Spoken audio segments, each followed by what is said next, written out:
J'ai fait une pause pour vous raconter une petite histoire d'un enseignement de la vie et la mort, d'un sage qui a bien voulu que son enfant soit riche. Qu'est-ce qu'il a fait? À l'âge de 12 ans, l'enfant avait juste, 11 ans.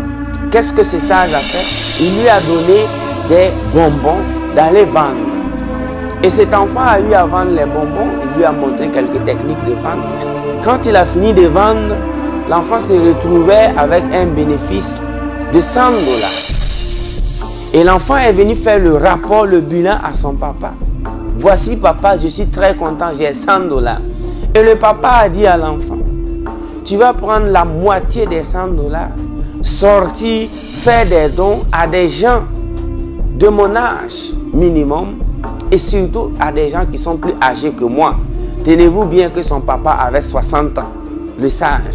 Mais l'enfant devait chercher des gens dont l'âge est compris entre 60, à partir de 60 ans et plus. Et l'enfant a pris les 50 $. Il est parti dans la rue et il a dit, rassure-toi qu'ils sont vraiment dans la merde, excusez-moi de l'expression du mot, dans la pauvreté absolue. Et l'enfant est sorti avec les 50 $.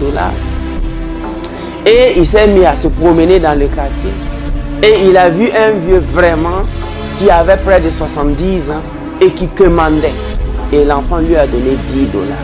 Le vieux saisit l'enfant, l'embrassa et lui dit « Merci mon fils ». Et l'enfant continue son chemin.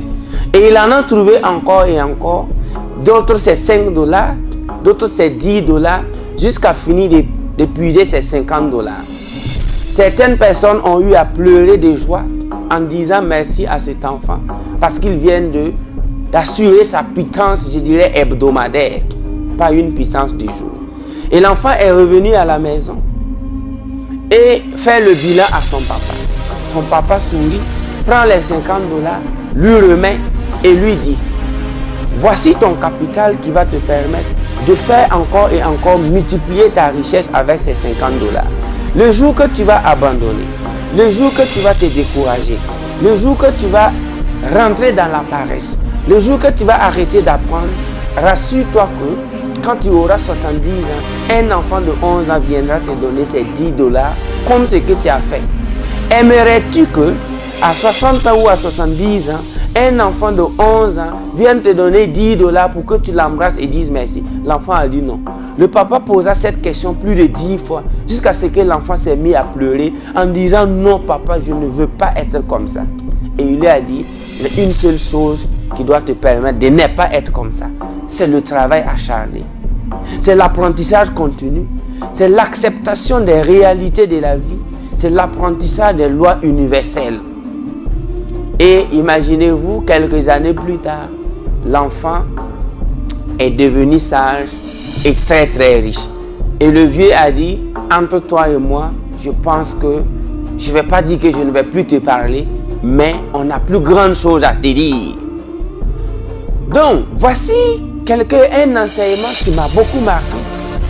Nous allons passer toute notre vie à parler du CP1 en terminale, de la terminale jusqu'au master, à parler et à ne pas toucher vraiment le principe actif, à ne pas pouvoir extraire le principe actif de l'éducation pour nous-mêmes et pour nos enfants. Ce que ce sage a fait, vous pouvez le faire pour vos enfants.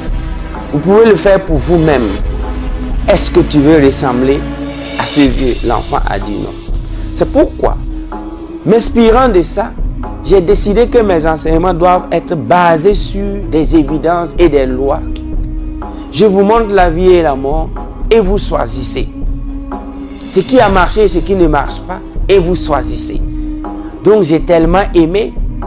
Et ici, je viens vous livrer sans masque et sans gants des lois universelles, des techniques universelles qui ont toujours marché.